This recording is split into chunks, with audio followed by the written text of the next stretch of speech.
Several showbiz personalities took to Twitter to air their outrage after the NBI sent this letter to Pasig City Mayor Vico Sotto for his alleged violation of the Bayanihan law by allowing tricycles to operate during the enhanced community quarantine.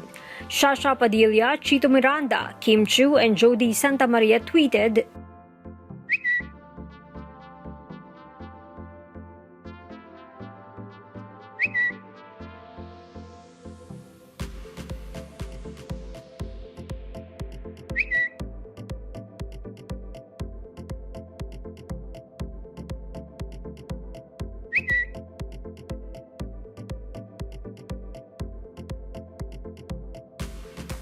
Angelica Panganiban said she regrets endorsing President Duterte in the 2016 national elections.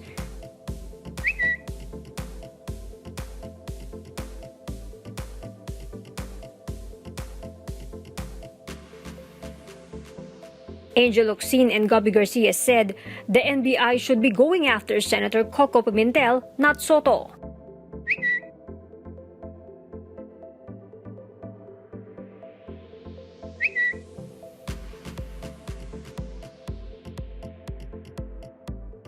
Janine Gutierrez said the NBI should also probe another mayor for allegedly being absent amid the COVID-19 crisis.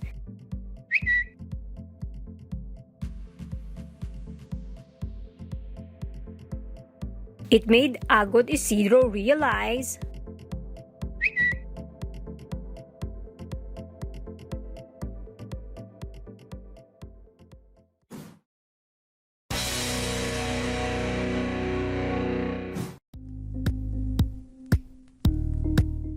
Thank you for watching Politiko TV. Please like and subscribe to our channel for more videos.